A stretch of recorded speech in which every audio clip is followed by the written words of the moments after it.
Thank you for clicking on the video. Welcome back to the channel. This is another review for PowerBookII, Ghost, Season 4, Episode 5, Ego Death. Tariq, he's back at the den, high as hell. He's high as hell. He had a time. He's had a night. He done smashed Noma's daughter. The next morning, of course, she's running out the door. This was fun. Let's not make it a thing. Let's not make it more than it was. He's like, well, let's do it again. Okay, maybe. You know, she's on that.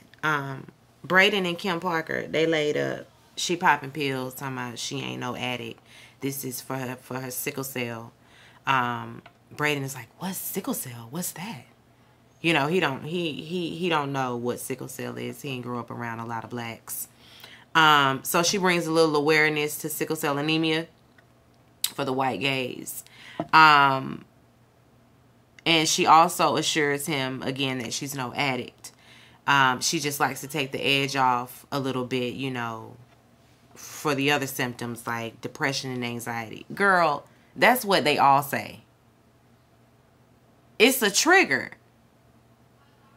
It don't not make you an addict. Anyway. She's reminding me of Holly. She's reminding me of Holly. Diana, she calls Salim. She calls Salim for the umpteenth time. She's been trying to reach him. He gone. Monet calls the family together for a family meeting. Kane walks in and sees Diana and Drew. You know, he's having no parts.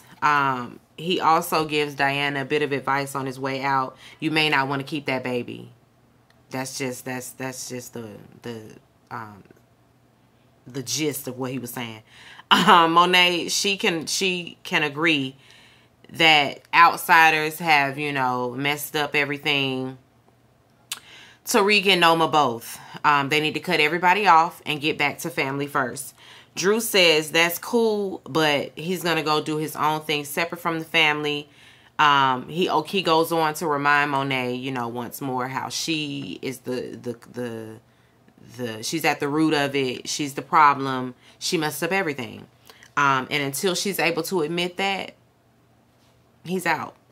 Diana, she agrees. You know, how can we go back to normal after, you know, they were just trying to kill one another? And maybe they're just too far gone. She also thinks that bringing a baby into the situation might not be a good idea. Monet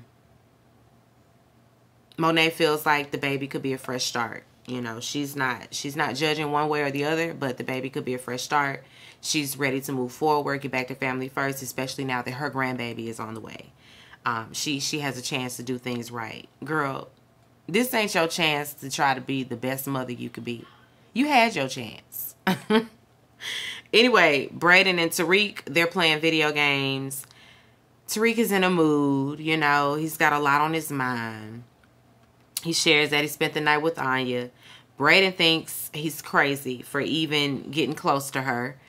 She's Noma's daughter, of course. Tariq says that that's, you know, the least of his worries. Diana is pregnant. And it's his. Tariq goes, you know, and he always got this woe is me speech. He ain't got no control over nothing. I ain't got no control over nothing going on in my life right now. Okay.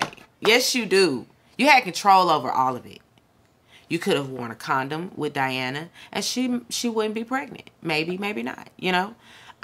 You didn't have to start selling drugs and getting, you know, real deep into the drug game. You could have been a regular ass college student with an inheritance waiting when you got out. But no. You want to be a drug dealer. You want to be a dope boy. Talking about he ain't got no... Tariq, please. Anyway, Braden thinks that he should talk to Diana. Leave Anya alone. Focus on the business and your baby. That's it. Revenge can wait. Anya, she gets back to her apartment. Noma is waiting for her at the door. Anya drops this little bag of cocaine. Of course, Noma's like, where did you get this? And she like, girl, you shipped me off to boarding school. And I've been in boarding school all my life. You really think I ain't did no cocaine? Be for real, Noma. Noma, she got the nerve to give that, this stuff ruins lives. Girl, what? You a dealer. She really thinks she's above it all because this is her operation. But ma'am, you are still a drug dealer. Make no mistake about it. You're still a drug dealer. Anya tells her that she got the drugs from an underground party at Stansfield. Diana and Tariq finally talk. Diana says she's sorry about, you know, whatever. Tariq don't want to hear it. They need to take their conversation to the back rooms because she's at work, so they take it to the back. Tariq wants to know how sure she is that it's his baby. And she's like, are you for real? He's like, yeah, I'm for real. You was fucking Salim all last semester. I always used a condom with him. Well, how he supposed to know that, girl? Because you didn't use one with him. So how is he supposed to know that this is not an every encounter time? Relax. She talking about some, you weren't my first choice either. So relax. Girl, no, don't even try it. You was, girl, real head over heels. Let's not. That's how we do, don't we? It wasn't even all that. Girl, it was all that. It was all that. Anyway, she says she gonna let Tariq know what she decides to do about this baby. See you when I see you.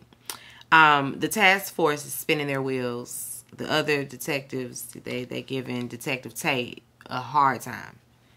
They giving him a lot. They don't respect him at all for whatever reason. Tate is the only one really, you know, that has dealt with these people and, you know, kind of knows what's going on. He wants to take another stab at Tariq. And I'm assuming that's what they want him to do. Anyway, Effie, she gets accosted by Noma. Noma run up on her like, you been selling these? Who's selling this? You sold this to my daughter?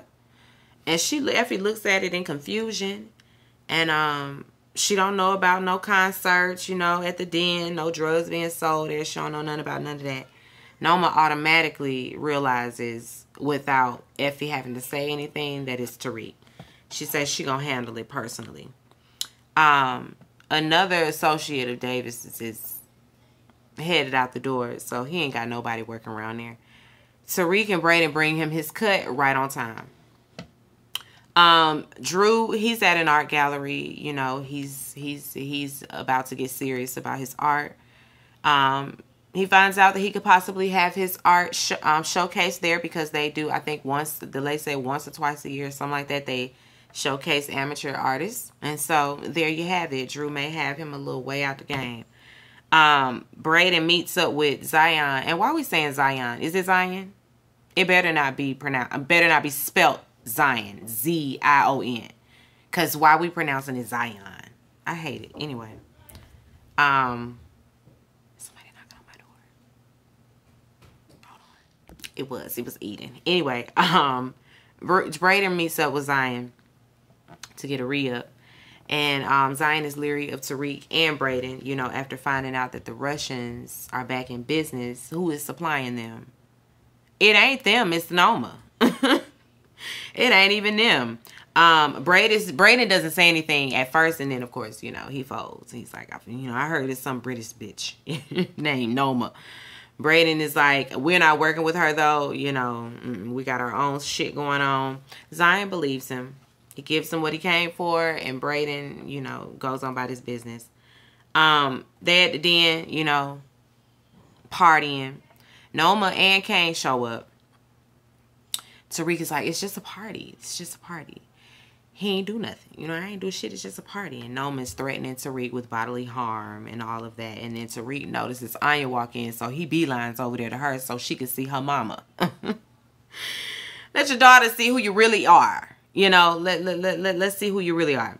Noma, she has to leave now with her daughter in tow because she can't be exposed. And Braden, he in the back doing lines. Tariq go back there and tell him what happened. And Kim Parker walk in talking about some, oh no, don't worry, you know, carry on. I know everything. Tariq is like, what the fuck? You know everything? Why does she know everything? She's like, you think I'm a snitch? No, you're an addict, and I don't trust no addict. Brayden gonna say, don't call her that. Brayden, it's what she is. Look what she got you doing. Of course, you know, they have a moment. Brayden and Tariq always go back and forth like this. It's your fault. No, it's your fault. Brayden say he ain't got nothing going on in his life right now. Like, he has burned so many bridges, you know. He can't fall back on his family anymore. He ain't got nowhere to live and all of that. He got all this going on, but he can't ever share what's going on in his world because of the latest Tariq issue. He tired. Brayden say he tired. Tariq tells him, you need to learn to take it on the chin like me. And he said, that's the problem. I'm not you. I'm not you. Turns out Brayden ain't one of them ones like he said he was. And Tariq is like, you're right, you're not me. And he leaves. Drew meets up with Monet. She tells him, you know, family first. It's my priority, you know. Drew is like, that don't mean shit no more. Family is just business to you. What family? You destroyed this family. Monet, she finally admits, you know, that she put the drug business above her family. And she's sorry. And, you know, it kind of softens Drew's heart because that's really what he was waiting on. She wants to bring the family back together, but in order to do that, they got to bring the business back. But this time, the business is going to serve the family. And she promises, you know, but she needs some more product. Drew say he know where he can get some. He's still not in, though. One and done. He wants his cut so he can start over, and then he's out. That's it. Don't bother me no more. Kim Parker. She in the room. She writes songs, I guess, whatever. Brayden, he's still upset over his argument with Tariq. And he wiping his nose and sniffling and stuff. I said, oh, Brayden, damn. Anyway, he apologizes for Tariq, you know. He's just upset, you know. She says she's not bothered. Tariq has no room to judge her. And Brayden is like, you know, that's right or whatever. Then she gonna share that she done laced Tariq's water with acid.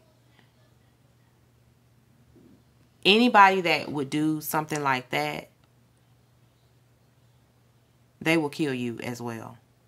Make no mistake about it.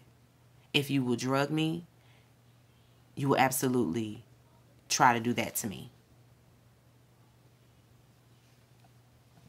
You did what to his water? Brayden had a fit. And so did I. I was like, that bitch did what? See, I knew it. I knew it. I knew she was not to be trusted. I knew it. Get this bitch out of here. Brayden, for real, for real. Anyway, he run to Tariq room, and Tariq is already on a trip. Already on a trip. Real bad. Having hallucinations, of course, all that.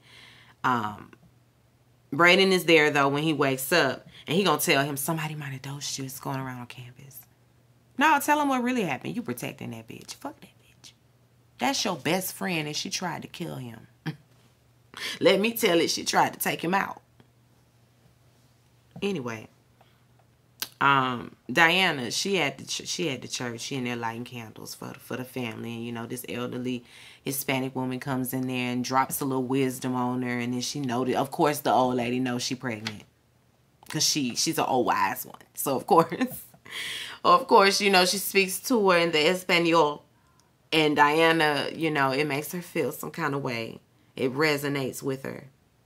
And, you know, she go to light some candles and all of that. Anyway, Drew and Monet, they are talking to the potential soldiers. Y'all in or y'all out? They in. Noma, she meet with that white man again. He's still not budging. He's still a tough cookie, you know, tough nut to crack or whatever the little term is. While she's talking, this waitress walks over and says, oh, excuse me. This table has been reserved by one of the regulars, somebody that come there every time, and that's their seat every single time. And Noma's like, oh, they can sit somewhere else. You know, you sat us here. What they got to do with us? And then so the man walk over. It's Zion. He sit right down like, girl. It gets real intimidating. But anyway, he sit down. He said he got a standing reservation at this table. And Noma is like, well, it's just a table, love. And he says, well, then get up, girly. And then the white man, he's sitting there like, well, look at him go. I was trying to screenshot his face, but for whatever reason, when I screenshotted, the thing was black. Sometimes stars don't be letting you, don't be screenshotting that stuff.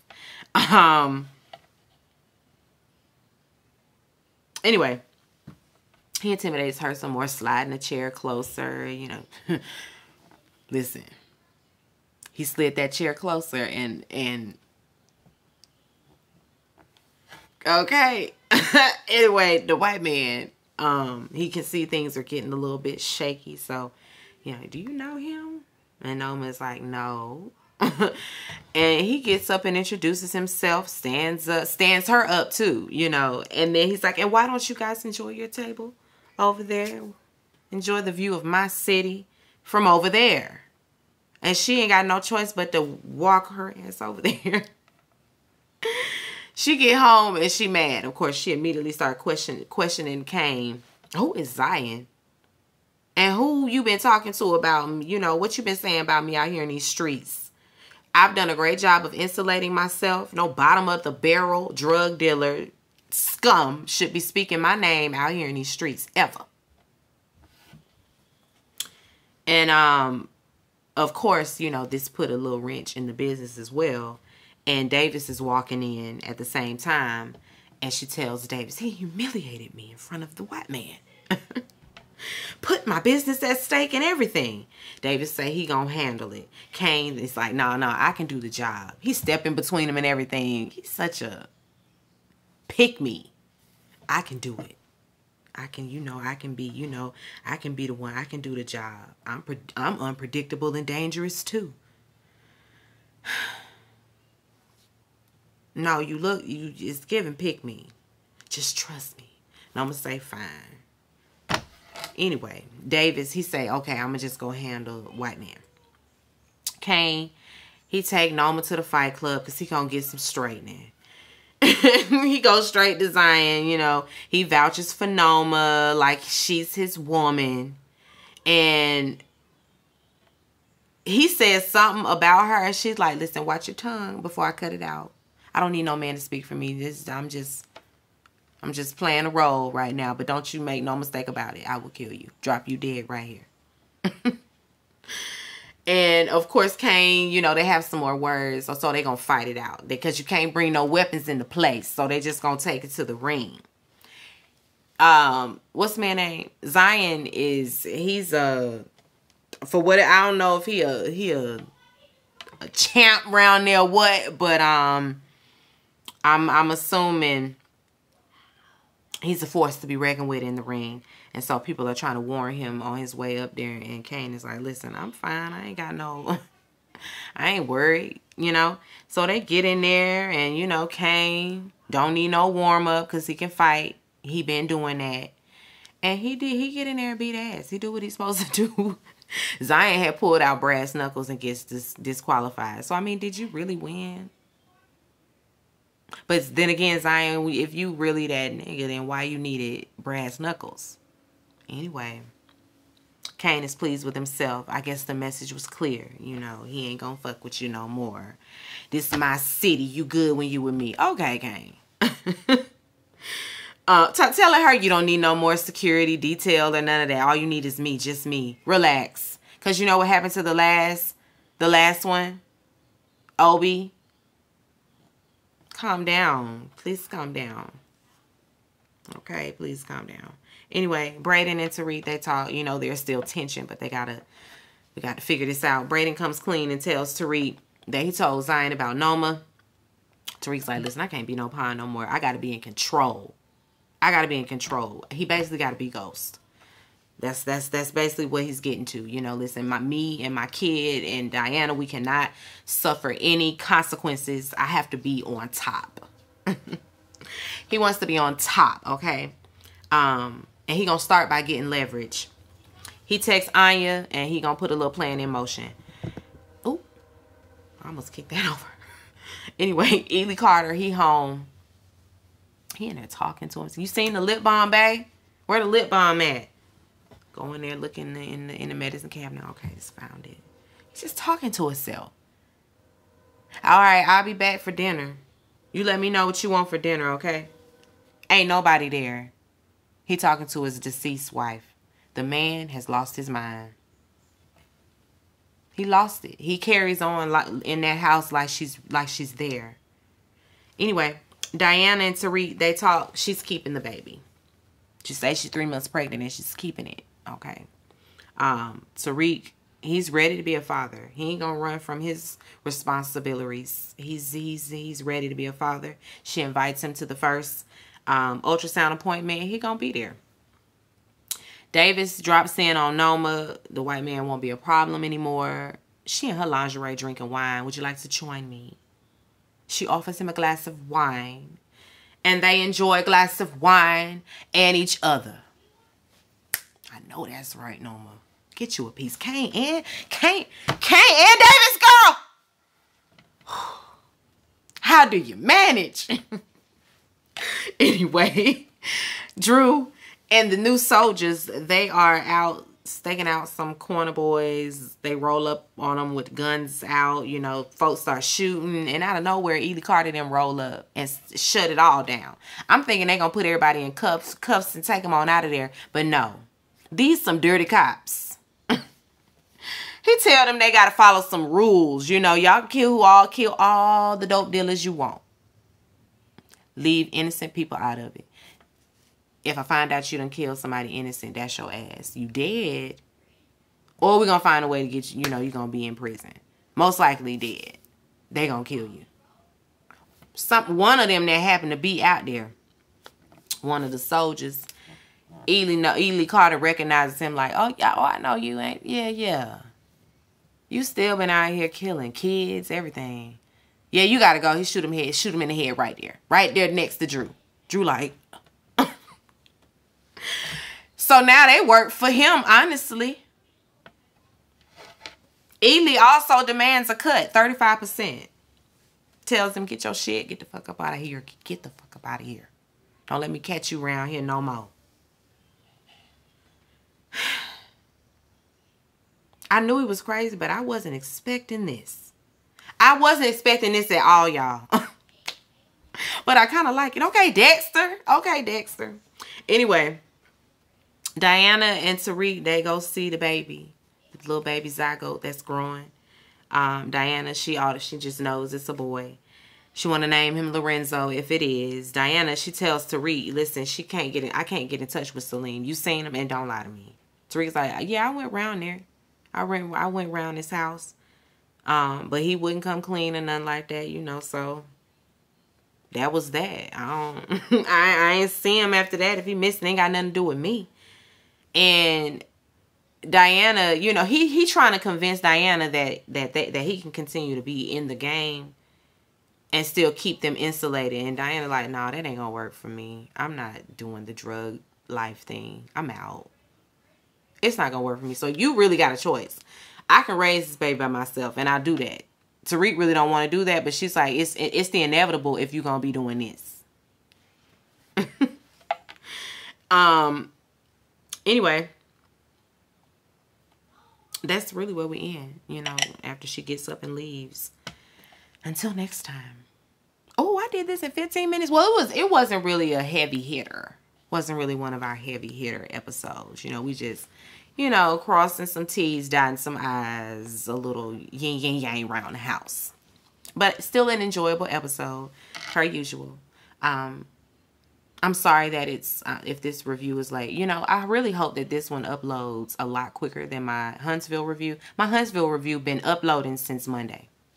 It is Wednesday. It's been uploading since Monday. Anyway, be sure to rate, comment, and subscribe to the channel. It's Call Me Busby, and I'll chat with you later. Peace and light.